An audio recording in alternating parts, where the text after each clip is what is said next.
What's up mga katunay? At ako nga pala si BT, ang inyong lingkod. Welcome to my channel, Tunay na Kritiko. Ayan, at meron tayong pag-uusapan ngayon mga katunay about kay Toms. Kay speaker. Ayan, no? Kasi nga nabalitaan natin dito, meron tayong nasagap na isang balita na naglagay daw ng pangalan si speaker sa sako ng bigas. Kumbaga parang meron na siyang pangalan sa mga bigas. Ano ba? Meron ng brand. Kumbaga, siguro, speaker. Tambi Rice. Mga katunay, ha? Eto, tunghayan natin tong videong ito. So, wag na natin pagtagalin at sabay-sabay na nating panoorin ang laman ng video na ito at bibigyan natin ng reaksyon. Paulit-ulit ako. Pasok! Hoy! Ayan, boy. Ano yan? Bakit? Mr. Martin Romualdez, bigas! Oo nga, no, yung sako ng bigas may MR. Maba, meron ng Martin Romualdez Rice, ba? Talagang nakalagay yung pangalan na may bago na, kumbaga, may wagwag, may mga pangalan ng mga bigas, mga katunay. Ngayon, may mabibili na tayong MR Rice. Alamin natin kung magkano yung MR Rice na yan. Baka dito sagutin yan. Nako, hindi na ako magtataka kung pati National Food Authority kay Martin Romualdez na. Meron na palang tambalos-los bigas. Ay, parang kasama naman ito bigas. Kung parang si speaker, si Toms, no? Toms na lang kasi ang dami talagang tumatawag kay Sir ng Toms eh. 'Di ba? Ano ba? si BP Sara kasi nagsimula. Ayon. 'Di ba parang medyo lumalayo na yung pagiging speaker ni speaker. Ganyan. Lumalayo na. No, lahat parang nasasakop niya na, no? Nagkakaroon na siya ng mga pangalan sa bawat ipinamamahagi sa tao. Libre ba 'yan? Kung libre yan. O, pahingi din ako niyan. Sabihin ko sa inyo, tayo, ang mahal na ng bigas, kailangan maging practical tayo. Kung ibibigay ba yan sa atin o ibebenta ng mura ba? Malay nyo, ibigay. Kanino ba yan? Sa Leyte lang ba yan o sa lahat ng taong bayan? Para sa lahat. Diba? Malay natin, tumutulong lang naman si speaker. Diba? Huwag natin bigyan ng masamang kahulugan. Malay natin, nagbabagong buhay na talaga si speaker. Pinapato na, bumabawi siya sa mga tao. 'Di ba? Malay natin na sinasabi niya, marami na ako nagawang pagkukulang sa inyo kung ano-ano kasing ginagawa ko. Kaya ngayon, magne-negosyo na lang ako ng bigas. Ayan, no? O ayan, Pilipinas, sa mga Pilipino, magising na tayo sa katotohanan. Matagal na tayong ginaganito. Talagang namumulitika ang taong ito at hindi ito pantao, tulong sa tao lang. So parang sinasabi ni Sir dito, yung vlogger na nagsasalita nga, is parang namumulitika. Is parang nilalagay sa mga pagkain, di ba? Nakikita naman natin yun, lalong-lalo na kapag mga eleksyon, hihiram ka nga ng tolda meron ng pangalan ng politika. Parang eto, is naglalagay ng pangalan na tipong etong bigas na to, kapag kinakain nyo at diniliver sa inyo, tandaan nyo, huwag nyong kalimutan ng aking pangalan, MR lang. Hindi na, di ba? Ang masama, MR pero nakalagay yung kompletong pangalan doon. Hindi nga, sinasabi ko nga, baka mamaya, yan tulong talaga. Malay natin, bumabawi. Sasabihin ng mga katunay dito, walang yaka, BT, balimbing. O bigas yan, baka mamaya mabigyan tayo ng bigas. Hindi naman kasi ako nagpapaka-ipokrito dito. Kahit ako namamalan ako sa bigas merong mga vlogger syempre nagsasalita na hindi sila apektado sa pagkano ng bigas, may pera naman kami. Pero tayo syempre, mga katunay, wag tayong plastic. Alam natin tayo ay naaapektuhan sa paglaki ng bigas, lalo na kung malaki ang ating pamilya. 'Di ba? Hinahanap natin yung murang bigas, no? Pero yung mura naman, pero maayos naman yung lasa. Kasi may pinamimigay minsan, murang bigas pero ang sama ng lasa. Di bumili ka na lang nung mamahalin. 'Di ba? Okay, kaysa tiyagain mo, ipapakain mo sa anak mo kung anong lasa. Ngayon, eto kayang MR Rice, masarap ba?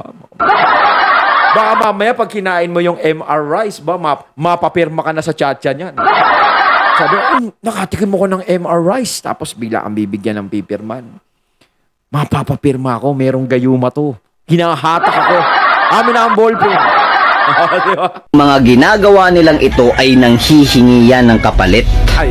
This is actually mind setting and this is actually brainwashing lalong-lalo na sa mga kabataan. Palalagay sa mga utak natin, sa mga kukote natin na lahat ng tulong ng gobyerno na pinaaabot sa mga Pilipino ay galing sa taong yan.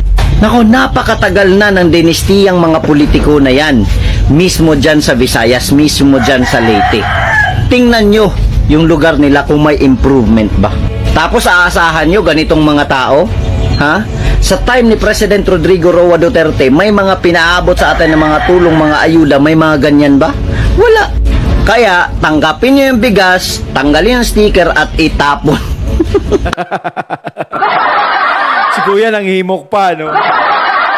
Baka mamaya ganun yung gawin ng iba. Pero nakakabilib talaga yung isang politiko, di ba? Na tumutulong sa mga tao na hindi mo na kailangang ilagay yung pangalan mo. Di ba? Yung mga tao na mismo, yung taong bayan ang makaka-appreciate sa ginagawa mo sa kanila. Mas masarap sa pakiramdam yun eh. Kasi parang ang nangyayari dito, kung yan ay magiging tulong sa mga tao, iisipin nila dyan iba eh. Lalo na, kunwari, alam natin na maraming medyo galit o bad trip sa ginawa ni Speaker. 'Di ba? Medyo maraming kontra sa kanya. So kapag nagkaroon ng mga ganyang klase, hindi yung pagtulong niya, kung itinutulong niya man yung bigas na yan eh. Hindi yung pagtulong niya ang maiisip. Kasi nilagyan ng pangalan. So ang mangyayari is parang namumuliti ka na agad. Di ba ganun yun? Ganun ka agad iisipin. Pero sa mga taong walang alam talaga, kahit may nakalagay na pangalan dyan, kahit buong pangalan ng angkan talagang kukunin yan. Pero siyempre, nagiging practical kasi ang mga taong bayan. Lalong-lalo na kung nahihirapan. 'Di ba? Lahat tayo ganun eh. Hindi natin maitatanggi yan. Minsan napapalitan ng dignidad mo. 'Di ba? Maiahon mo lang yung pamilya mo. Kasi ang dignidad, hindi mo mapapakain ng pamilya mo. Yun nga sinasabi ng iba. Kaya minsan, ibinababa nila ang dignidad nila. Kasi pag pamilya na ang pinag-uusapan, pag mga anak mo na pinag-uusapan, is ibababa mo na yung mo. Doon ngayon papasok yung sinasabi ni Kuyang vlogger nga, eto nga, natanggapin mo yung bigas, itapon mo yung pangalan. Hindi ako may sabi niya na, speaker ha. si Kuya yung may sabi nun. Oh, ganun lang, parang binigyan niya ng idea yung makakuha ng bigas. Pero nakakabilib talaga na hindi mo na kailangang ilagay yung pangalan. Yun yung maganda dun eh. Yun yung mga taong nakakabilib. Tumutulong ka kasi sa taos-puso mo. Kahit hindi na ma-recognize pangalan mo, kahit hindi ko na ilagay dyan. Kasi ang mga tao na tinutulungan, yung tinutulungan mo, matandain yan. Lahat kami, matandain kami kung yung tulong mo dumarating sa amin. At alam naman namin talaga na ikaw yung tumutulong.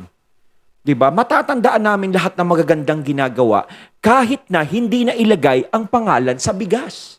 O kahit saan man. Kasi may na-issue din kay speaker nga na yung nilagay niya rin yung pangalan sa tubig. Sa water.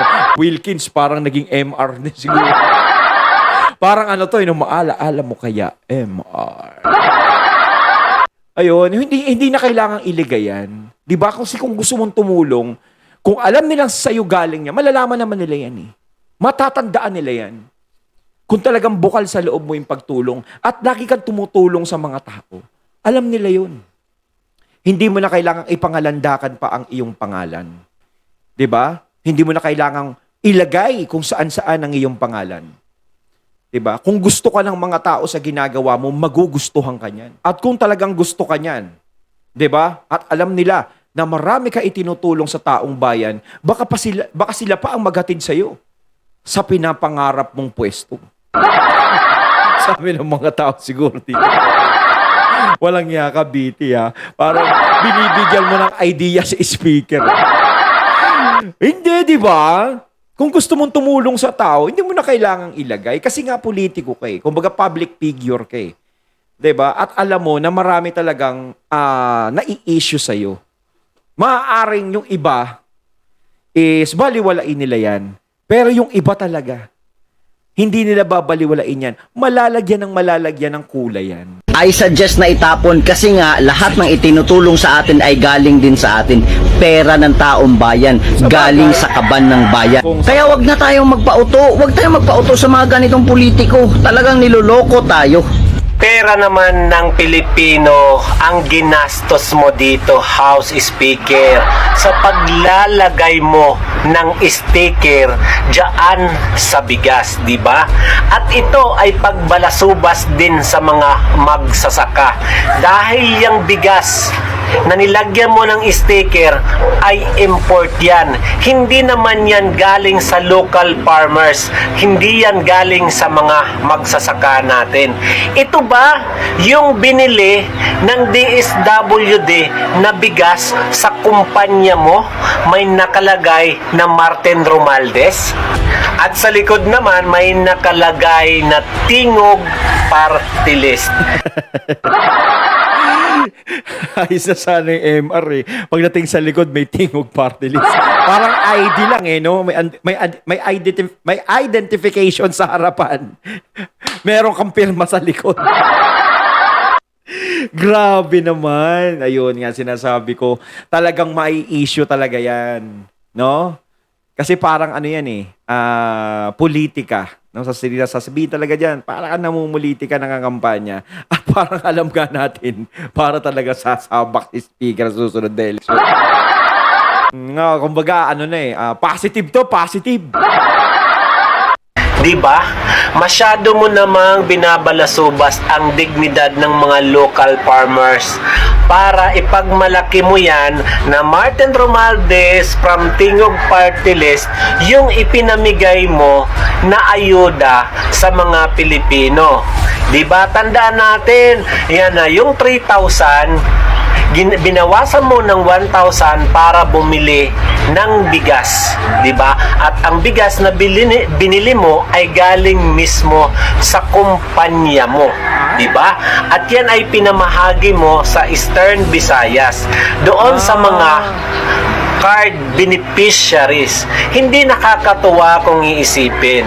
Unang-una, bakit mo nilagyan ng pangalan? Samantalang pumunta ka naman doon sa lugar.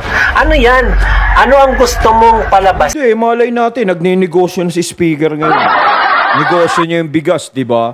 Ayan, dapat sagutin ni Speaker yan. No, dapat idepensa niya yung sarili niya kung bakit naglagay siya ng pangalan sa bigas. 'Di ba? Malay mo sabihin ni Speaker, ano mo pakialam nyo? Gusto ko magnegosyo ng bigas. Nilagay ko lang yung pangalan ko, 'di ba? Marami nga, 'di ba? Yung may mga negosyo na nilalagyan ng pangalan nila. O yung mga kotse nga, 'di ba? Honda. O, 'di ba? May tunay na pangalan yung Honda. Suzuki. Malay mo naman dyan, sumikat ang bigas na MR. Kumalat sa buong Pilipinas yan, 'di ba? Mas maganda kung pamimigay na lang ng speaker yan. No, mga katunay, mas maganda ka pamimigay na lang. Wag nang ibenta. Tapos masarap pala. Oh. Naku, baka manalo kang presidente niya, speaker. Diba? Kasi ano ang gusto mong ipakita sa mga tao na tumutulong ka sa mga Pilipino at tandaan mo ang pagtulong ay hindi po galing sa bulsa mo, kundi ito po ay pera ng taong bayan, di ba? Masyadong maagang pamumulitika at masyadong mataas ang ambisyon mo. Dahil unang-una, hindi mo naman job description ang mag-ikot para magbigay ng ayuda. Walang masama sa pamimigay ng tulong sa mga Pilipino. Pero mas Malay natin, gusto lang talaga tumulong ni Speaker, di ba, Speaker? Okay naman, masyado nyo namang hinuhusgahan si Speaker eh. Di ba? Namimigay ng ayuda. Speaker, dito sa akin. Bigyan mo na lang ako ng isang sakong bigas tsaka ayuda.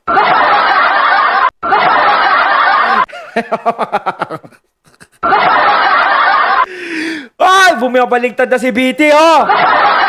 Ano yan? Bigas lang pala tsaka ayuda katapat mo.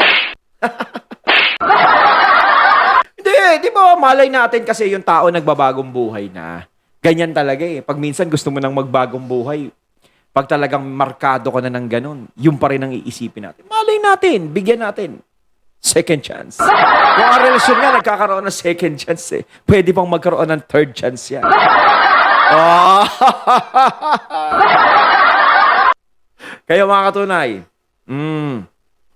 nabahagian na ba kayo ng MR, right?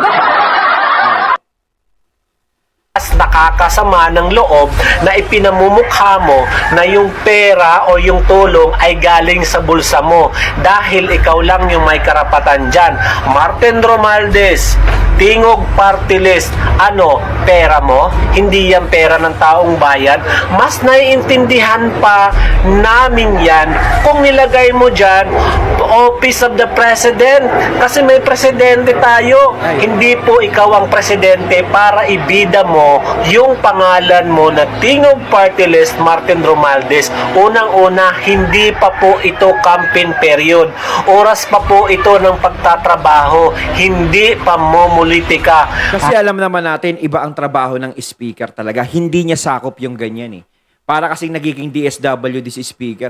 Baka naman si PBBM nagkamali ng ng kung saan siya ilalagay na posisyon. Baka talagang gusto ni speaker maging DSWD. 'Di ba? Malay natin, 'di ba? Malay mo sa hindi lang nagsasalita speaker, syempre, inilagay na ako dito sa speaker, okay na. Pero gusto ko talaga maging DSWD. Masyado mo naman binabalasuba sa mga Pilipino. Ayun, natating natunghayan ng video na ito, no? Meron na tayong MR rice. Kumbaga pinamigay yan sa sa Eastern Visayas ba? Eastern, basta yun na yun. Kayo mga katunay, anong masasabi nyo tungkol dito? Meron na ba kayo? May mga natanggap na kayong MR rice dyan, tsaka konting ayuda? Sana makarating dito, mga katunay. Baka bigyan nyo naman second chance. Baka nga syempre is nagbabago na, bumabawi na, di ba? Masama bang bigyan ng second chance? Malay natin, bigla na siyang bumait. Comment na po kayo mga katunay sa inyong mga sasabihin tungkol dito sa bigas na ito. So once again, I'm BT and I'm out. Peace.